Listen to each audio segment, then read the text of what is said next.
Part of the real joy for me is that now I frequently meet adults who learned our program when they were kids, who will tell me it was so good growing up doing that, and now they're so excited because they've got kids and they're going to teach it to them.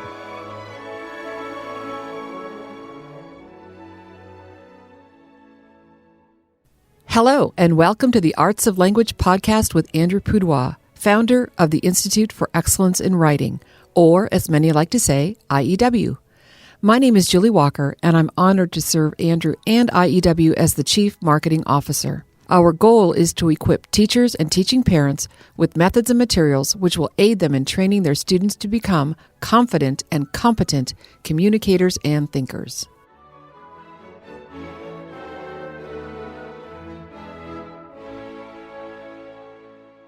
So, Andrew, we're getting ready to start a new year, at least in the Northern Hemisphere. Some people are just becoming familiar with IEW for the first time. They heard IEW was amazing. It was great. They went out and bought our materials to help them teach writing to their students, whether they're in a school or co-op or even just moms or dads sitting at a dining room table.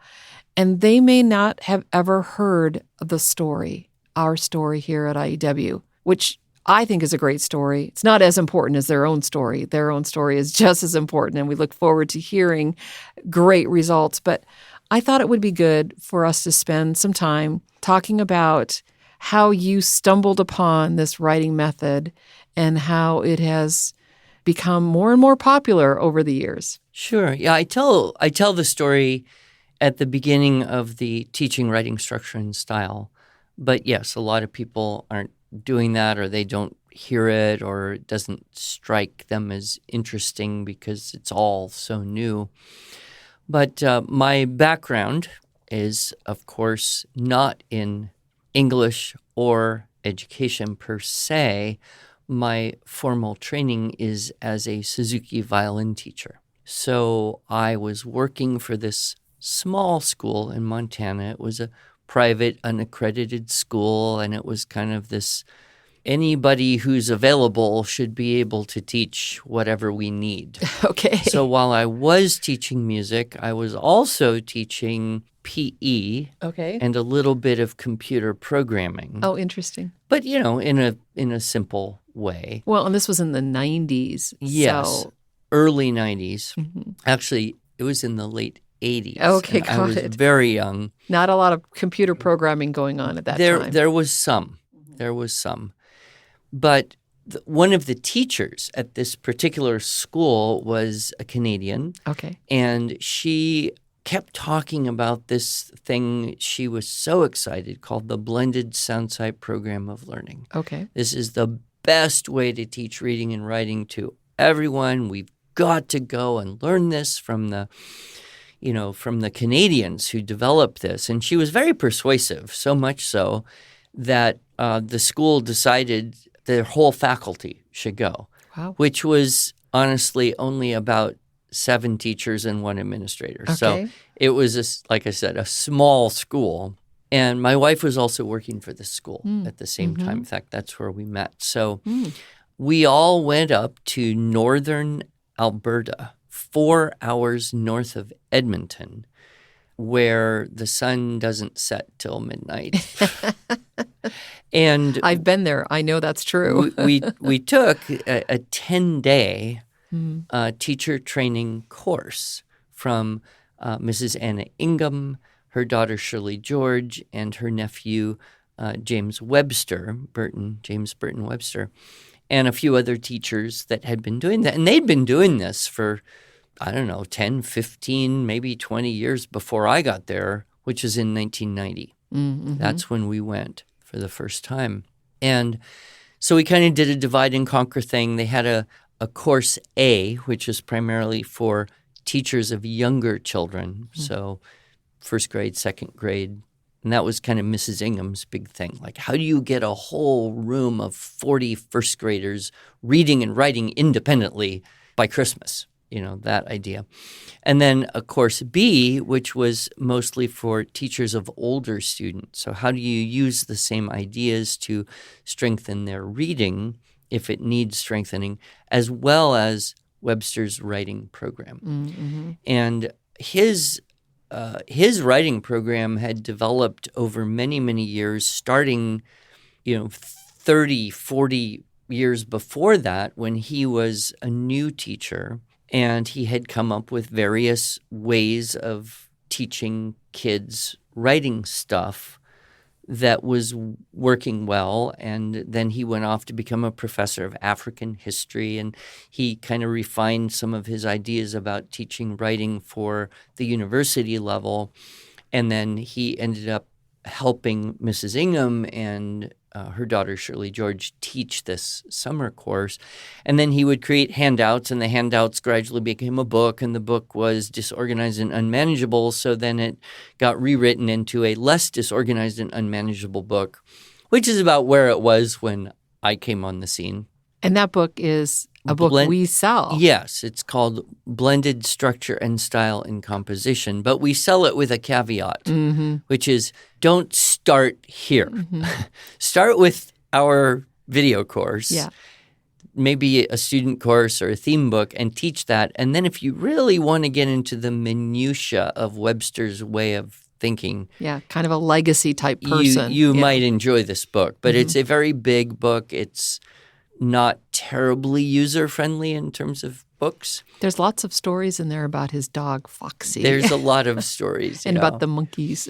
But the thing that struck me so strongly was, I studied in Japan with Dr. Shinichi Suzuki, founder of Suzuki Method, and we've talked about the pillars of talent education. And when I saw the writing system that he was teaching, I thought, this is as close as it gets to a Suzuki method for teaching English composition.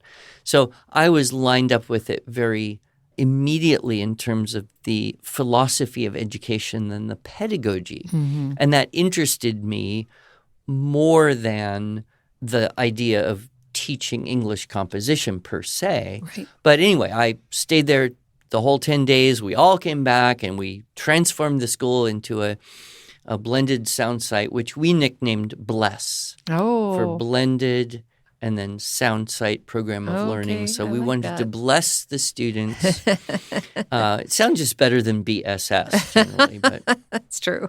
And so I was then teaching through the units with middle school age kids. It was a grade 7-8 combination English class that somehow there was no one else to teach it, so I did. And I just used the structure and the style and the checklists, and I created some source texts and found some others. And it went so well. It surprised me. It surprised the kids. They're like, wow, I didn't know I could write so well. It surprised the parents and the other teachers. So the next summer, I decided to go back and take that same course again because I felt there was so much more I could learn. Sure. When you hear something one time, it goes by awfully fast. And although it was stretched out over 10 days, it still went by awfully fast. And then you come back to real life and you forget so much of it. So I went up and took that same 10-day course again. And then this school kind of changed a bit and our personal situation changed. And so we actually moved about an hour away, and I wasn't working for the school anymore. I was teaching music, full-time violin, kinder music. But I kept my hand in the writing by doing some after-school writing classes, mainly for my two oldest daughters and their friends. And so I just had this kind of extracurricular creative writing, I think is what I called it, or structure and style writing class or something. And again, it worked very, very well. The product the students were producing was good. I was happy. They were happy. It was all girls, oddly. I don't know how that happened. And they just had a blast. And I thought, this has potential. And I I wanted to go back a third time, and I said, would it be weird if I came back? And they said, oh, come on back, and if Sure. you're going to keep coming back, you can join our team and help us present this stuff. Mm-hmm. So I went up a third year, and I knew Dr. Webster better now, and he took it pretty seriously and made me his little protege and said, you're going to do this lecture, and you're going to correct all these papers, and you're going to make my life easier by doing all this stuff. And so that was really when our relationship started. And then I had a couple years of not really doing that. I tried some other business things, and I was pretty miserable. And I went back to teaching music, and then this school that we moved out of Montana, so we were in a completely different state, northern Idaho at that point. This school called me and said, hey, we have some new teachers. Would you come back and do a little workshop for our teachers on that writing thing that you learned when we all went to Canada? I thought, oh, that's a good thing to do, especially if they're going to pay me. Right. And my mother lived over there, so it was a chance to go visit her. So I went and I did this, and there were a couple parents that were connected with the school who also were either homeschooling one or more of their kids while they had other kids in school, or they had been homeschooling or somehow. And they said, well, there's nothing like this in the homeschool curriculum world. Yeah. This is great. And I had been looking for a side gig. My actual goal was to figure out what kind of side business could I do where I could make enough extra money so that I could afford to teach music. Because quite honestly, it is a hard way to keep your wife home and be self-employed and sell your hours for dollars. Teaching music is a tough way to go. Yeah, it is. So I wanted something that had a little more scalable nature to it. And I always liked teaching. I got comfortable talking to groups of people, did a Toastmasters thing for a while, did some customer service training seminars for businesses. That was awful because nobody wanted to hear what you had to say. So anyway, I put together a little flyer. I put together a little business identity, Institute for Excellence in Writing. It's a little wordy, but thank heavens I didn't stick with the original, which was Institute for the Achievement of Excellence in Writing. And I sent out these flyers to a homeschool group that was willing to work with me on this. And I got 20 people to pay $40 to listen to me talk for a whole day. Wow. And I thought, whoa, that's as much as I make in a whole week of 40, 50 hours of teaching music. This is a good deal. Right. And so my original plan was to kind of teach maybe one or two of these seminars and see if I could get an extra couple thousand a month that would crack my nut.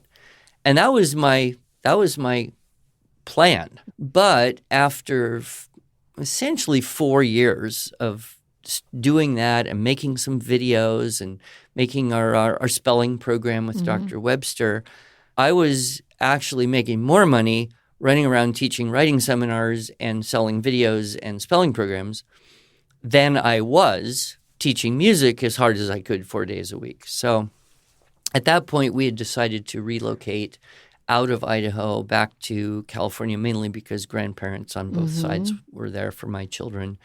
And I thought, I can live on this now if I really devote myself to it. So went full-time right around the year 2000. Earlier than that. Well, I was full-time. Oh, I see. Yeah. Got So I it. was teaching music up until 99. Which is when we met. And we met because you had found out about it from the homeschooling. I had a couple homeschool conference speaking gigs, and there was really almost no internet, so to speak. Right.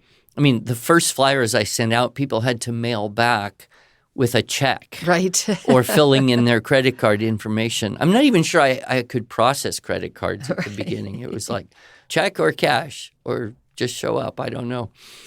And then it was right around that time when it was possible to communicate to people through the internet. And so that gave gave me some tools. How did you first hear about me? I was at a homeschool convention. I was actually working at a booth for Biola University. We had just started In California? our homeschool outreach program, yes. Okay. And I had heard from our friends at Beautiful Feet Books that you were doing something because I was looking for a way to help these kids in my program, which has now, 30 years later or so, has evolved to become Star Academics, which is based in Yorba Linda, California. So shout out to Robin and her team for continuing that vision. And they still use IEW, but I found you because I was desperately looking for a writing program to help these junior high and high school students learn how to write so that they could be college ready. I remember the first big seminar we did at Biola. Mm-hmm. It was bittersweet in that we were in the chapel Mm-hmm. of the college, Mm-hmm. and everybody was sitting in pews. Mm-hmm. And I had never done a seminar where people didn't have tables so they Right. could write and do all the practicum exercises and all that. So they were all sitting in pews. I just didn't know how to manage that. Like, is this even going to work? But you had, I don't know, close to 180 people there, which was by far the biggest thing that had ever happened. So I thought, well, this is the biggest thing, so that's good. There's no tables, so that's bad, but we'll survive it, which is generally my attitude about Yep. any circumstance. Yep. And then, I don't know, it just every year got better and better and better. Yeah, yeah. Yeah, and you teased me and said, hey, why don't you leave Biola and come work for me? I think the way I put it was, if you ever leave Biola, Right. then you should come. Because I thought, hey, if she can get 200 people in a seminar, she knows something that I don't know, because I had never been able to muster up that many. So 15 years ago in 2007, I picked up the phone and said, hey, did you mean it? Because I'm ready to move on. Because my youngest had graduated from high school. I wasn't homeschooling anymore. And you finished your master's in business administration, right? MBA? I was actually working on my MBA when I started working for you. So a lot of my course requirements, I used IEW as the lab to try these things on. Yeah. And so, yeah. Well, it served us very well. And of course, we look at the, I won't say exponential because that would be an exaggeration, but the very, very significant, steady growth over that 15 years period of time. Well, and I remember you saying to me, this would have been maybe 14 years ago, we have saturated the homeschool community. And I said, no, we haven't. Let's see how we can reach I more still homeschoolers. often think that these days because now I go to a convention and pretty much everyone I talk to knows all about it. But I don't talk to everyone there. No. And of course, we see now not only is homeschooling growing, but the whole phenomenon of hybrid schools and charter schools being much more aggressive about finding best practices for their students. And someday we could do a whole podcast on schools that are really trying to do it well and be great. And we have many, many of those schools. And we really, I think it's a case where probably the world of opportunity has grown way faster than our little niche in that. So I'm no longer worried about having saturated a market, especially because people come in and out, right? Their kids grow up and then they're not there, but then there's new people who come in. And of course, we have had marvelous partnership types of relationships with groups like Classical Conversations and the National Association of University Model Schools, or I think now they call them University Model Schools International, UMC, and probably a dozen other organizations that have seen the efficaciousness of our approach, and even in some ways, they've helped us refine our products to be even more effective. Right, yeah. Because one of the things that we have worked on is more consistency in our student material. So our mission, our goal is to equip teachers and teaching parents with methods and materials which will train them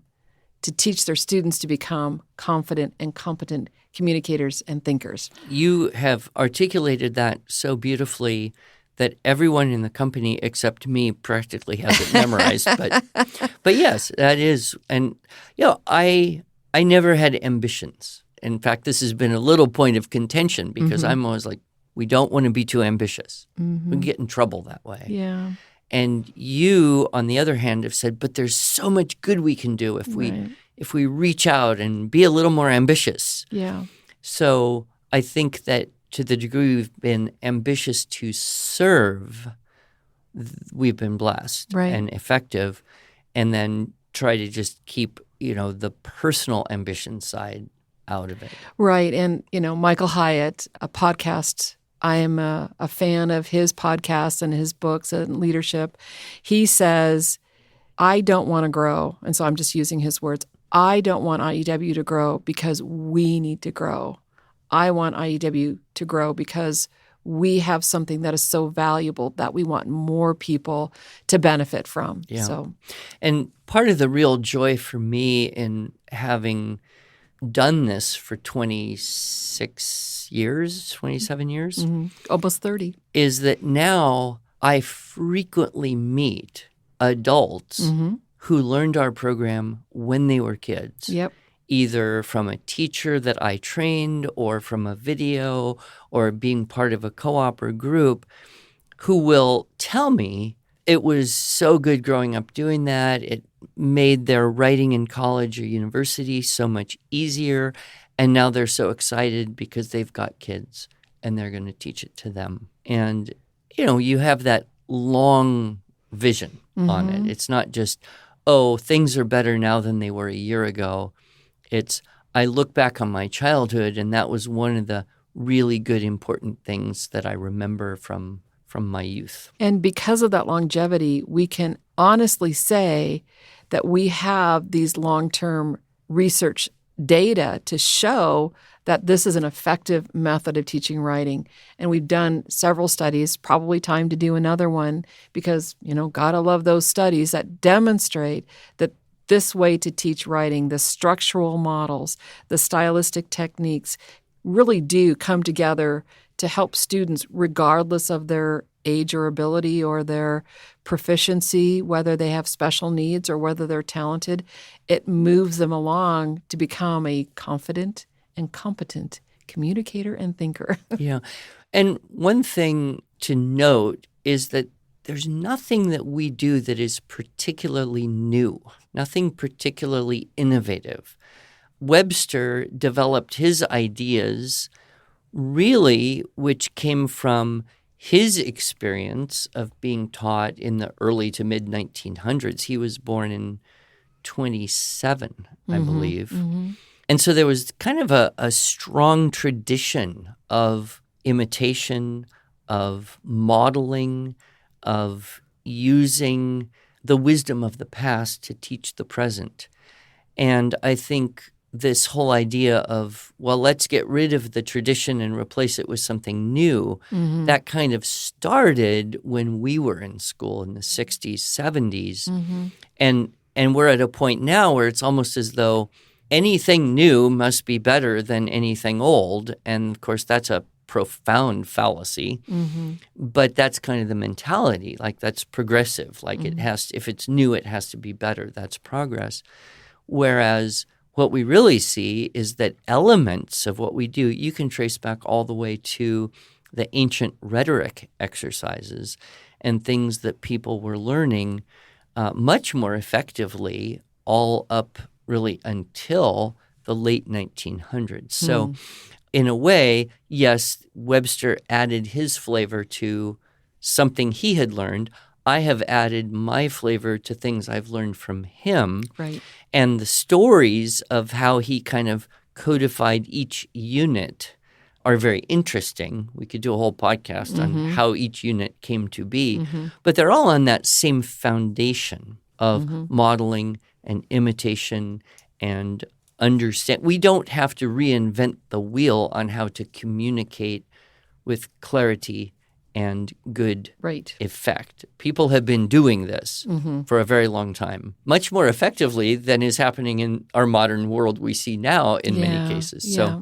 So there's nothing particularly new, but I guess, Providence put me at the right time in the right place with the right needs and the right opportunities. And tens of thousands, hundreds of thousands, hopefully someday we can say millions of students will have been, future perfect tense, blessed to gain these skills when they're young and empower them to be more effective as they grow older. Right, right. And good writing is good writing. How do you get from I don't know how to write to I'm a good writer? I write clear, cohesive paragraphs. I write with a variety of sentence structures and interesting vocabulary, and every now and then I throw in a literary device, and I can communicate something clearly and effectively. That's good writing. That's what we teach in a very systematic, sequential, easy to understand, easy to teach method that doesn't exist anywhere else. And we have enough people who've attained that goal that we can be totally confident that the pathway we present to get there works. Exactly. And honestly, I would maybe be a little bit bold, but I don't know of any reason I can't say that it works 100% of the time. The only people I know for whom it did not work are the ones who gave up early on for one reason or another. Right. Trust the system is something that we often say here at IEW. Trust the system, yeah. And when I say we here at IEW, it compels me to think of you in your garage with your kids putting together books and stuffing envelopes to now dozens and dozens of people who, are pleased to call IEW their employer. Family, their family, yeah. Yes, more than just employer, but family, indeed. Well, thank you, Andrew. This, I think, was very insightful and maybe a little bit nostalgic for both you and me as we reflect on this, and definitely hopefully helpful to our new families in particular to understand a little bit of what, but more importantly, why we're doing what we do here at IEW. So thank you. Thank you.